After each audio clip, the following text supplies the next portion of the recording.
Jadi awalnya tuh gue bisa sampai di tahap ini, sampai menjadi finalis kelompok Kabupaten Bekasi tahun 2022 itu awalnya kayak gue melihat iklan di sebuah media sosial Instagram. Di situ gue melihat bahwa ada pendaftaran kelompok Kabupaten Bekasi nih. Awalnya tuh kayak ya udah bisa daftar aja gitu. Nah pas gue daftar, di situ gue dapet panggilan untuk tes tahap 1 gue nggak ikut zona ya.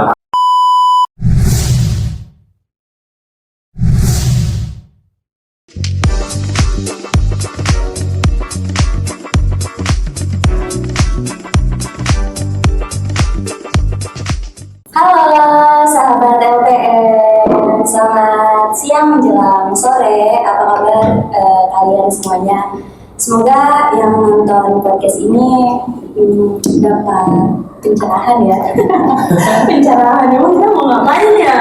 Oke, sebelumnya di sini gue perkenalin diri. Mohon maaf sebelumnya kalau bahasa gue pakai gua dulu gitu ya, biar supaya aja. Iya, biar enjoy gitu, biar nanti berjalan ya Sesuai dengan alurnya. iya kayak gitu.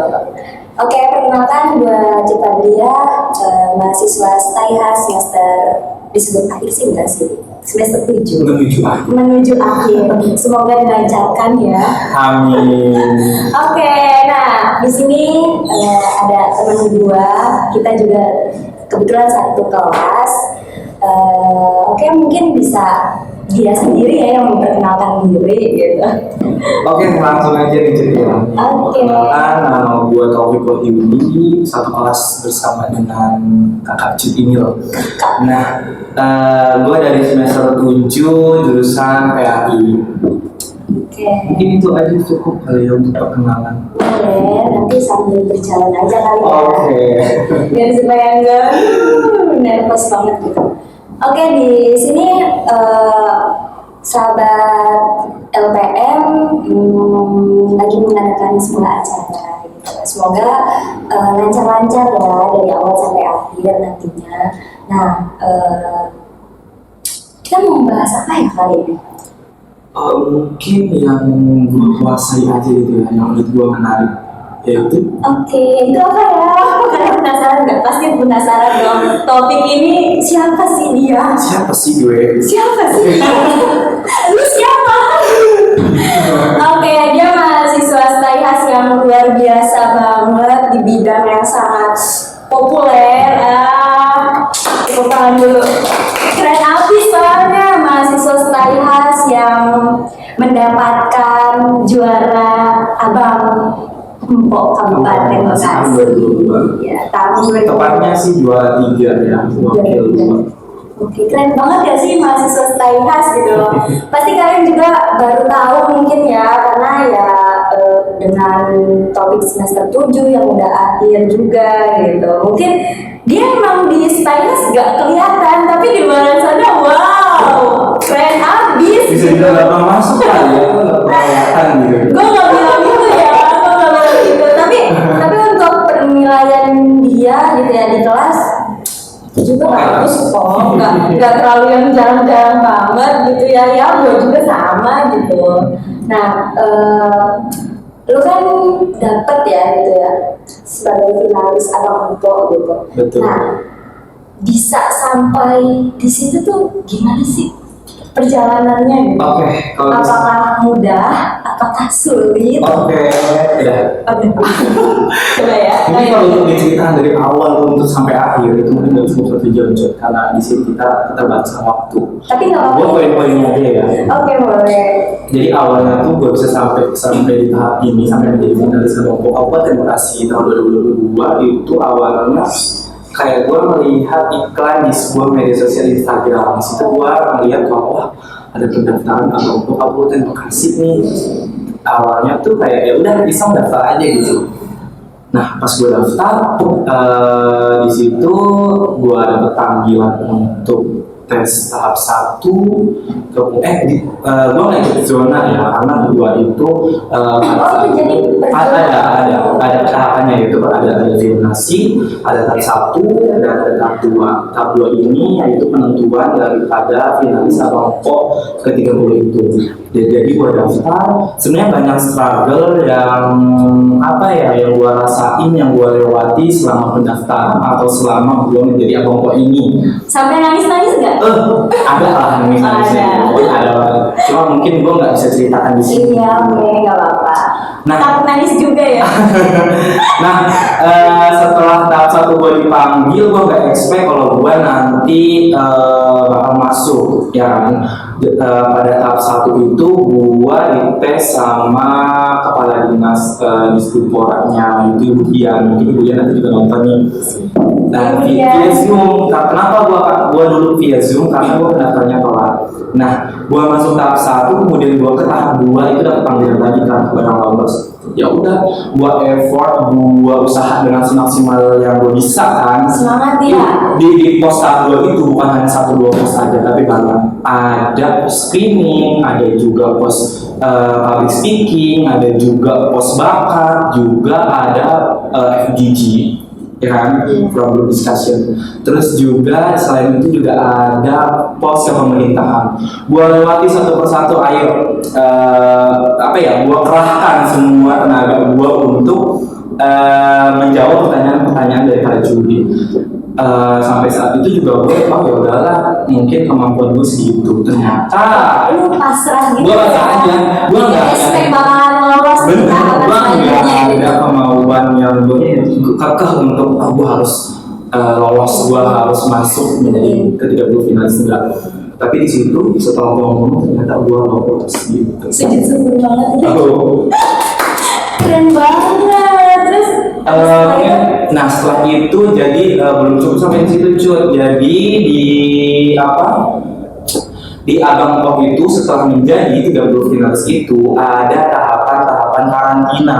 Nah, karantina ini which is kita dinilai seluruh apapun yang kita lakukan selama karantina.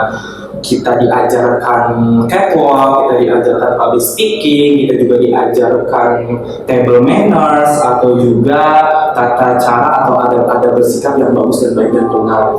Yang pertama juga ada grooming class juga, beauty class gitu. keren banget ya.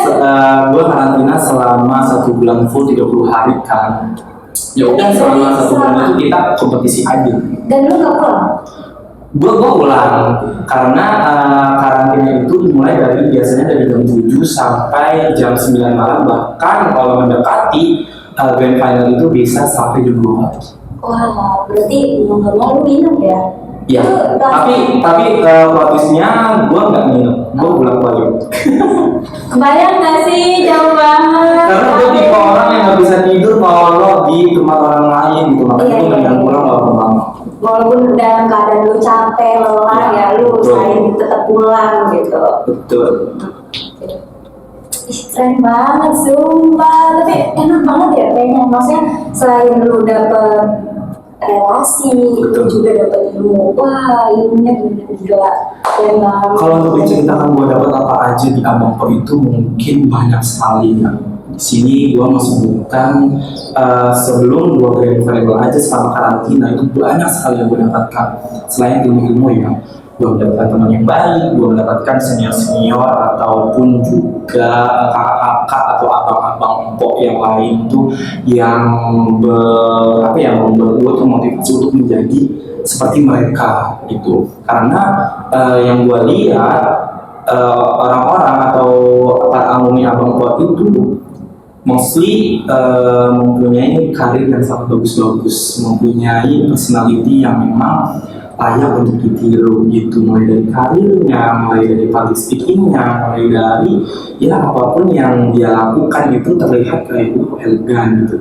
Wah oke nih, kok kita nyaman gitu kan. Nah jadi gue termotivasi untuk itu. Gue mendapatkan banyak relasi di dalam Abang Po ini. Contohnya gue seperti sekarang mendapatkan pekerjaannya ya lumayan gue enjoy. Gue mengenal banyak orang-orang yang memang berprestasi, mempunyai karir yang bagus, Itu sebuah anugerah sih menurut gue. Anugerah. Keren banget, sumpah. Nah, waktu itu 1 tahun yang lalu ya kita Betul. pernah nyampein juga di podcast sama podcast LPM itu tentang apa kerjaan lu ya. Betul. Kerjaan mungkin lebih ke kerjaan yang buat lu enjoy asik. Betul. Nah, sekarang juga mungkin sama ya, ini pengalaman juga buat kita gitu. Lu dari perjalanan lu menjadi abang Kabupaten Bekasi. Betul. Gila. Alhamdulillah sih pekerjaan itu atau mungkin bisa dibilang kayak Itu bisnis kayak kecil lah ya. kerjaan nggak sih? Apa ya? Kayak itu pekerjaan juga nggak? Bisa dibilang pekerjaan sama menghasilkan. Menghasilkan cuan kan ya, walaupun kayak misalnya nggak capek juga, Ya, lu betul. bisa kemana-mana. Soalnya gue ngeliat lu tuh, lu kerja, lu dapet duit, tapi lu bisa have fun, Gue bisa sana sini kan. sana sini, gitu. Siapa sih yang nggak mau kayak gitu? Nah bahkan anak muda sekarang tuh ya nyarinya yang kayak gitu. Kayak misalnya dia cuman kerja di suatu tempat yang mana bikin dia stres, itu kan yang dulu udah capek banget. Anak muda sekarang kan stres, ya kan? Di zaman sekarang. Nah, menurut saya juga. Mati. Apalagi Semoga kita tidak menjadi golongan seperti itu ya. Amin. Apalagi yang semester akhir-akhir ya. Aduh, dikuatkan ini teman. Semoga buat kita berdua, buat kalian juga yang semester akhir. Nah, terus gue pengen tanya juga nih, selama lu di Abang Empo, waktu itu lu kerja sampingan, dapat sebuah hadiah motor. Itu bukan hadiah ya. Hadiah ya. Achievement. Ya pencapaian lu dapat lu beli motor gitu karena lu udah bertahan sampai situ prosesnya gila. Nah terus sekarang lu keluar dari zona itu ya, tapi masih nggak sih bisnis lu itu? Masih berjalan. Masih lu yang apa? Masih ya. Jadi mungkin bedanya sekarang sama dulu itu kalau dulu ya, kalau kemarin itu full dipegang sama gue gitu kan. Iya. Apa gue harus ikut untuk masang bongkar pasang gitu sendiri.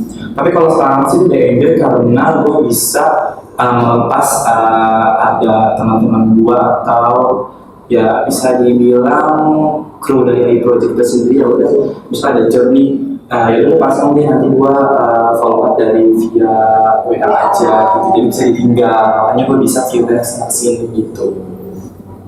Ada pekerjaan tetap usaha. Sekarang kalau misalkan dibilang Masih pekerjaan tetap saya mungkin seorang guru masih, cuma kebanyakan pekerjaan freelance. Iya, soalnya gue ngeliat lu tuh ya ngajar udah nggak terlalu gitu ya, mungkin bisa dikatakan cuman kayak lu juga sekarang kayak ngikutin apa wedding gitu. Ya, gue jadi. Gue emang pekerjaan gue kalau bisa dibilang pekerjaan tetap sih apa ya, mungkin bisa guru sih tetap karena setiap pagi gue ngajar selama ada sampai jam 11 kan. Dari jam 11 itu gue bisa freelance dan kerja apa aja gitu, mungkin dari gue masang project gue atau juga gue menjadi ya WO yang gue sebutkan tadi gitu, model atau apapun ya gue apa lah gitu. Anak sekarang harus jadi model, keren banget.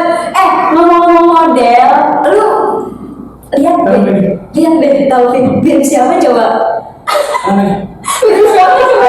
Mirip ini gak sih? Ya, lo adalah orang yang 9.900 kali kayak gitu. Gue udah SMA, gue udah bosan. Gue ngeliat dulu waktu pertama kali kita ketemu, anjir. Pertama kali kita ketemu di mana itu ya? Gak tahu, pokoknya gak tahu di mana. Ini orang kok mirip Didi gitu ya? Kayak gak asing, ini mirip siapa? Sampai gue cari artis siapa ya?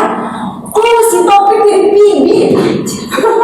Coba lu nyanyi dikit dong, boleh nggak? Sorry, kalau ditawarin itu kita gue enggak. Bukan. Karena takut dibully ya, nanti teman-teman gue pasti bakal dibully kalau gue nyanyi gitu. Tapi nggak apa-apa, dikit aja gitu. Soalnya lo bener-bener banget mirip Bibi. Please jangan paksa gue untuk nyanyi. Tapi gila, selain jadi model, terus bisa apapun, pokoknya Topik bisa. Jangan lupa Sebenarnya gue ambil itu semua halal gitu. Iya, yang menghasilkan cuan. Asik. Nah, oke.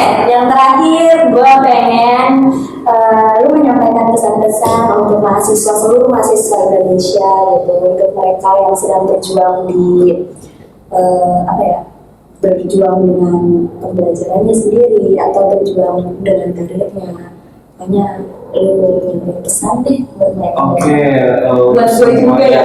semuanya yang mungkin khususnya yang nonton podcast ini, mahasiswa atau mahasiswi maupun semuanya dia yang bukan mahasiswa juga, orang muda, lo harus tetap semangat, lo harus tetap menjadi pribadi yang lebih baik lagi, lo harus menjadi, lo harus hidup guys, lo harus hidup lebih lama karena banyak negara-negara yang belum lo kunjungi, banyak hal-hal yang belum lo coba, banyak hal-hal yang memang belum lo ketahui, ya kan? Jangan mati dulu sebelum kalian punya amal yang banyak. Karena sekarang lagi zaman kan ya, stres sedikit bunuh diri. kan? Makanya untuk semuanya, khususnya yang lagi nonton ini, semoga kita tidak menjadi bagian dari orang-orang itu. Tetap semangat apapun yang terjadi, let's move on, tetap semangat, selalu berdoa, jangan lupa beribadah. Oke, mungkin itu aja ya podcast kita hari ini. Terus sama penutup untuk podcast hari ini, kita berdoa dulu nggak sih untuk keluarga kita di Palestina? Boleh. Ya semoga cepat-cepat berlalu. Amin. Semoga ya sudah tidak ada kejadian yang bikin mereka khawatir lagi gitu ya. Karena apa ya, gue melihatnya tuh sangat terharu gitu, apalagi anak-anaknya yang di sana gitu. Bayang nggak sih kalau kita di sana? Yang sedih deh. Sedih banget. Udah mungkin itu ya, kita kirimin Al-Fatihah kali ya.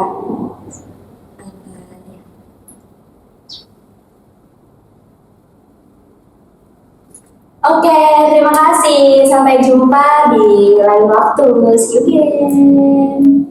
Dadah.